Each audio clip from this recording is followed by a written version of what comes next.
Hello and welcome. I'm Anet A8, and in this episode we're going to be talking about 3D printing and air quality. Okay, so in this episode we will talk about something a bit more serious and something that has really changed my perspective and my thoughts about 3D printing. So what we'll talk about this time is UFPs, VOCs. I have 4 articles that I've taken a look at. I have some workarounds, there's some further reading, and then I will put in my 2 cents. So stay tuned, this one is going to be an eye-opener. Oh, and if you're wondering, I keep looking down because I do have some notes here that I would like to keep everything as factually correct as I can.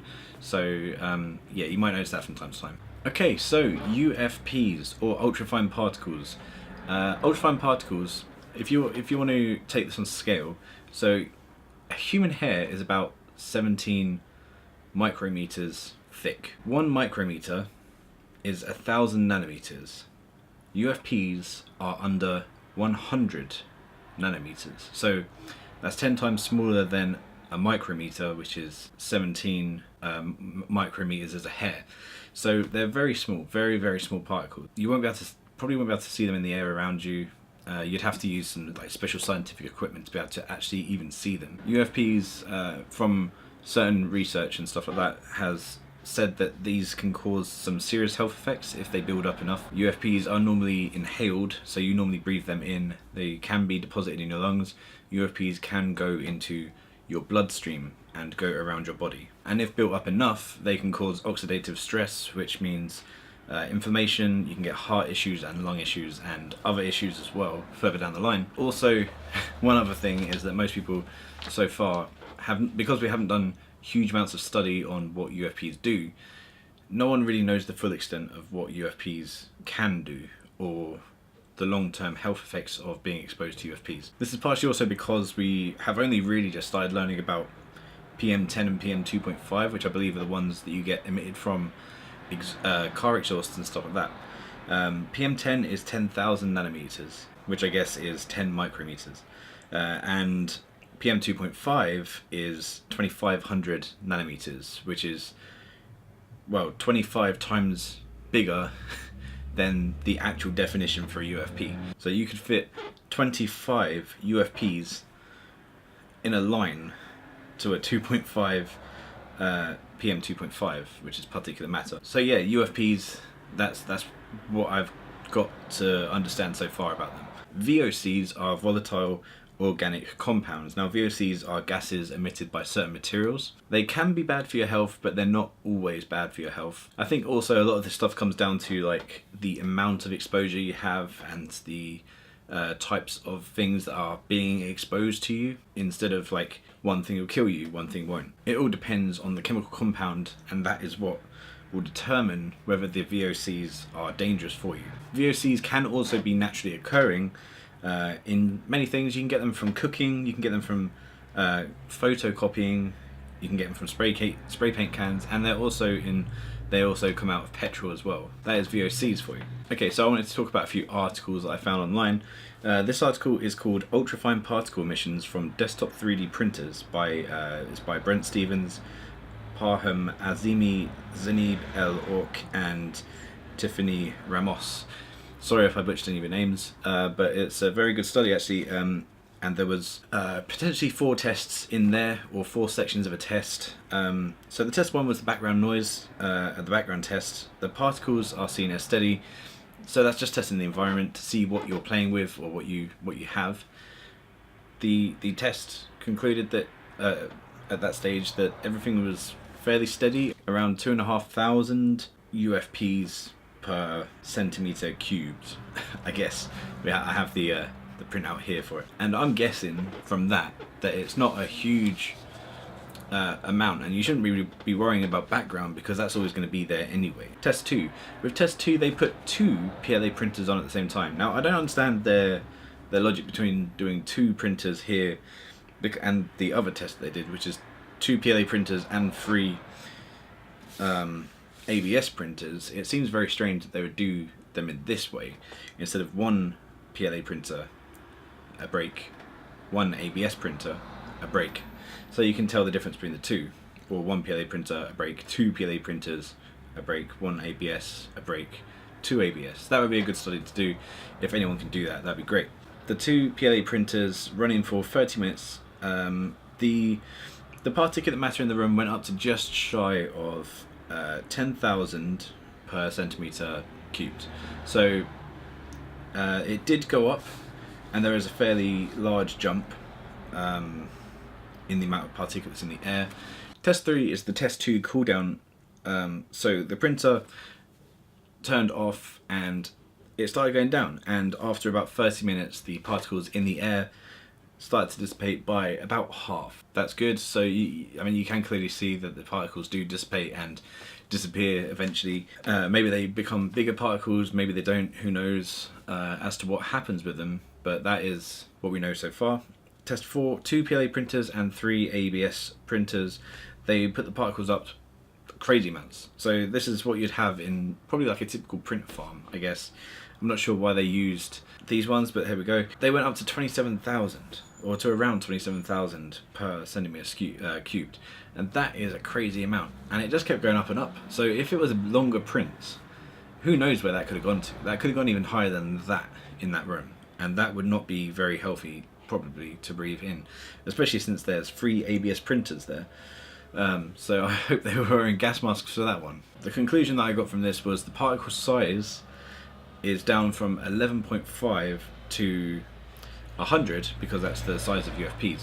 So 11.5 nanometers is the smallest particles that were read on this test. I'm not sure if that's because the reader can only go from 10, or if that's like literally the smallest particle you can get in the air. The particles in the 116 nanometers plus range didn't seem to change too much.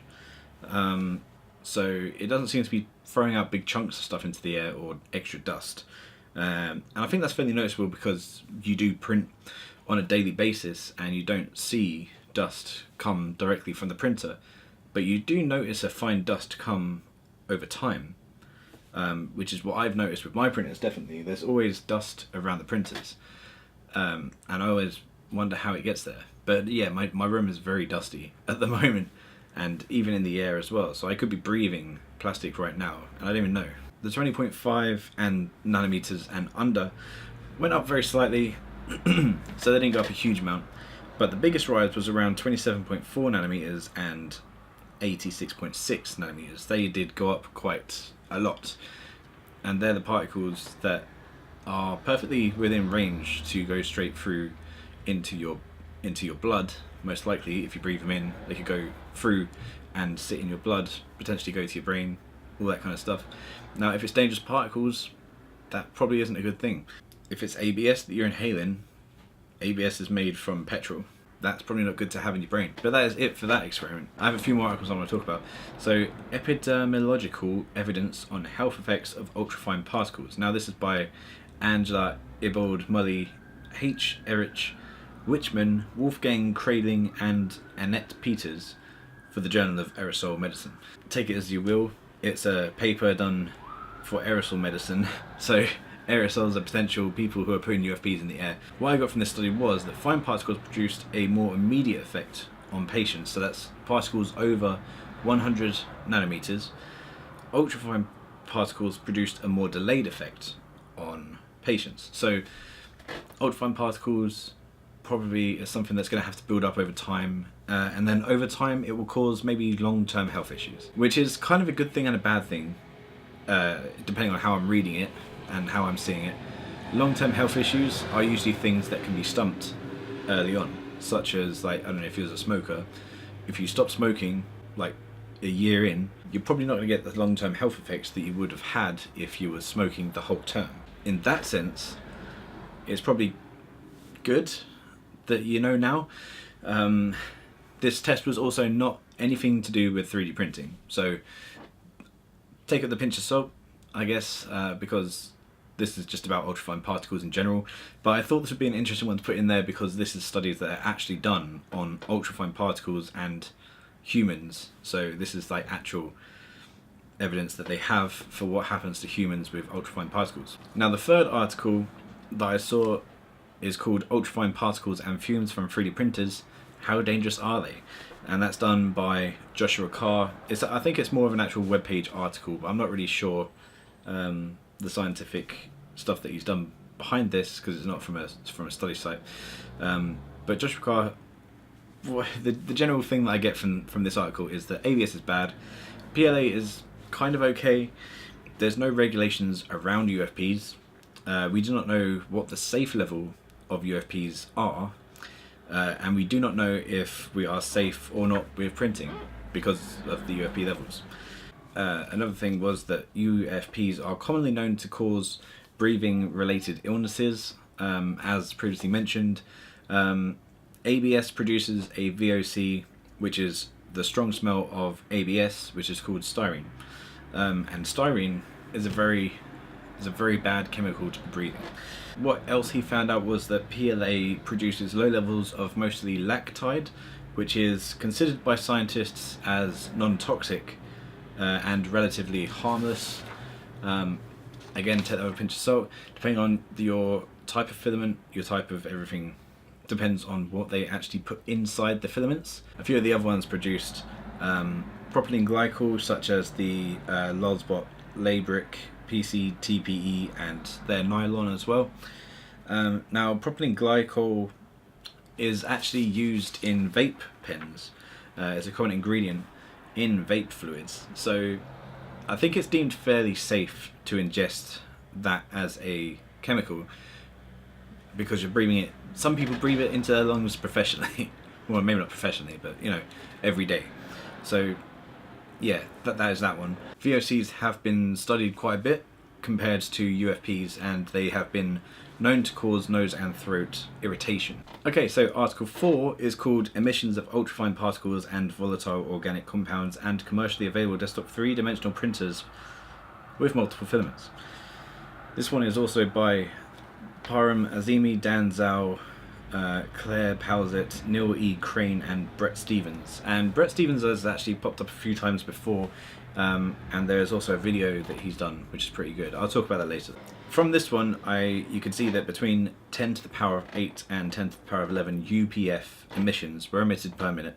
Also, it seems that depending on the actual filament that you use and the bed temperature and the nozzle temperatures could actually dictate how much is actually being let off into the air. So which is a very interesting new point that I never really thought about before. Now this one's more fixated on VOCs, and yeah, so caprolactam came from the nylon and the wood/brick imitation filaments. That was between 2 and 180 micrograms a minute.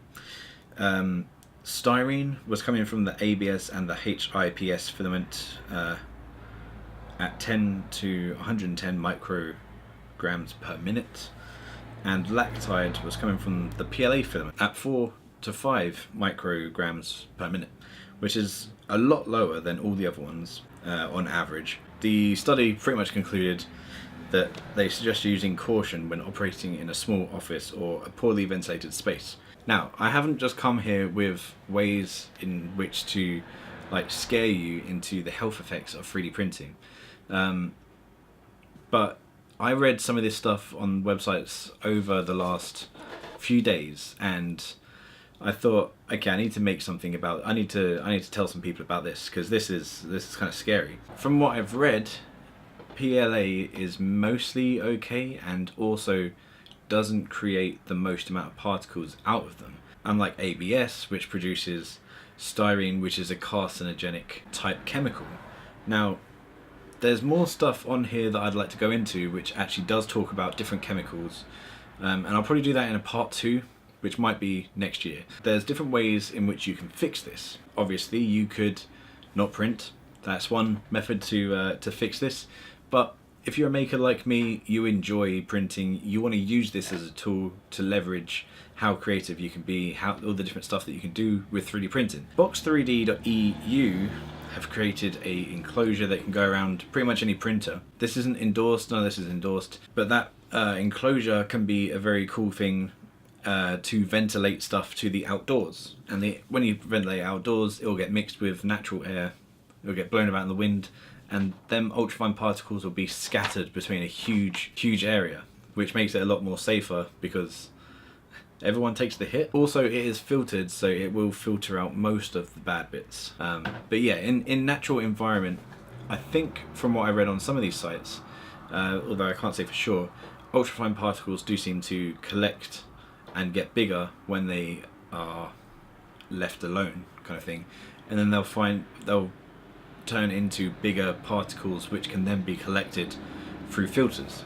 The next one is Zimpure. I'm not sure on the credibility of this one, but this is kind of like a little thing that you can attach to the nozzle on your 3D printer. It will suck up the particles from the tip and put them through a filter, and apparently that filter works wonders, because the test results that I've seen for it so far have been really good. But again, I don't know because I've not tested it myself. I'd like to do tests like that. I'd like to get an air quality test and stuff like that to test the air quality in here.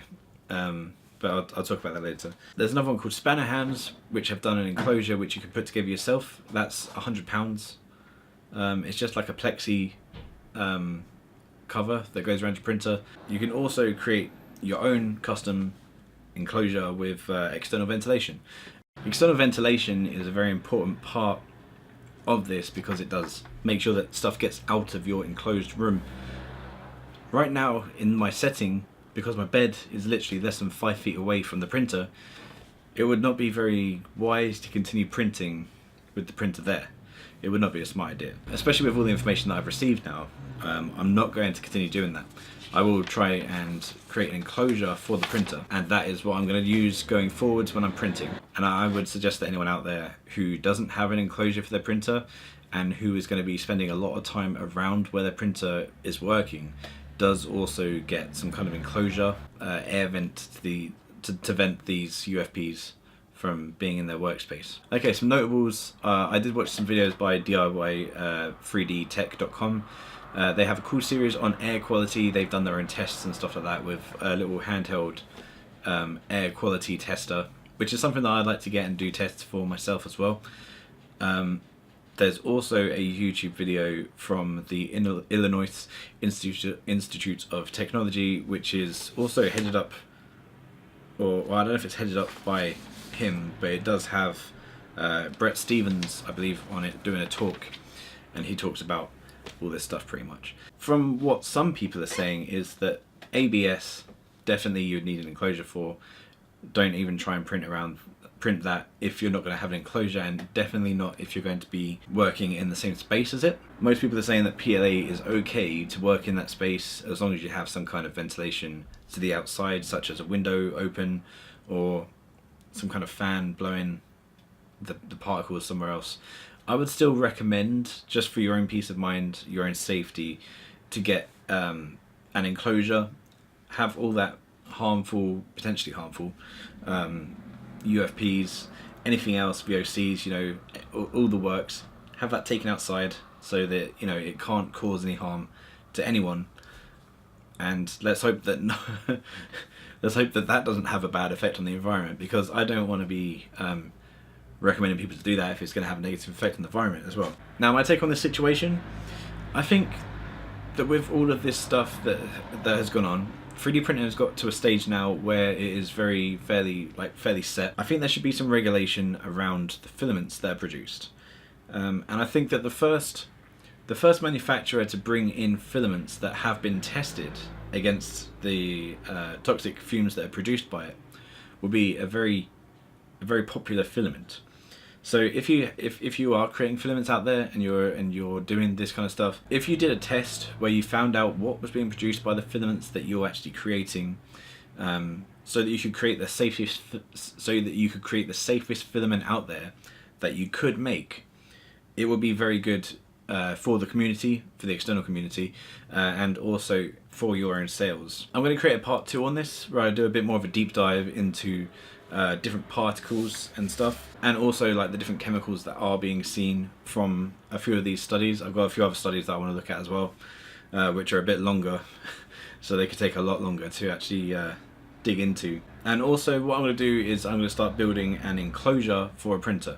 Now, one thing that I did leave off of the other list of things that could help is if you look for the Prusa enclosure, there is actually on prusaprinters.org or wherever it is, a enclosure that's made from a really cheap table that you can buy from IKEA.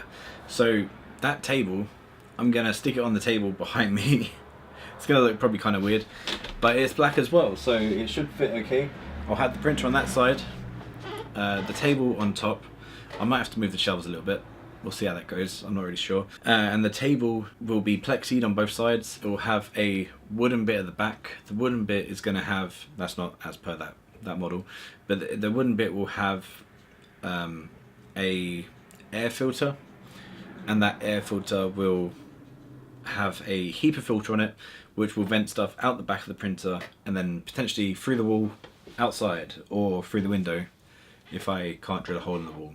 We'll see how it goes. But yeah, that's pretty much my take on the situation. That's pretty much all the stuff that I found out, and all the facts that I've really noted down from these studies. I hope it saves you some time in looking into this.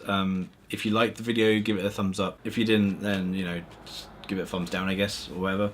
I'm doing this because I found this out myself, and I don't want anyone to have any harmful side effects from this, because I was so ignorant when printing. And I did actually have a really bad ABS experience when I first printed with ABS, which is why this filament is still up here.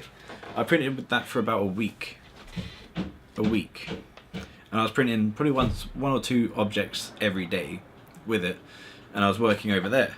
I didn't have my windows open like really wide or anything like that, but I could smell the ABS, and for the next 2 weeks I had headaches. I was having headaches and I was getting dizzy spells near the start of that as well. So eradicating that, or stopping using that, which I didn't know at the time was actually causing it, has stopped me from getting headaches. So yeah, I mean, ABS to me is now just like a no-go. I would not recommend ABS to anyone. If you need a stronger filament, there are other ones out there that are stronger. I can't remember what it's called now, but yeah. And also, I don't know how old these studies are, so it would be great if we could find more information about this, especially on the whole hobbying front, because I don't want to be putting myself at risk from doing this, which is why I'm going to be building the enclosure. And I don't want a lot of other people who definitely don't run all of this enclosures and stuff like that. It might sound very pushy, but it also might save your life one day doing all this stuff, or it might help you live a bit longer anyway. Thanks for watching, guys. Like this video if you liked it, subscribe, leave a comment, let me know what you think of the video, and I will see you in the next video.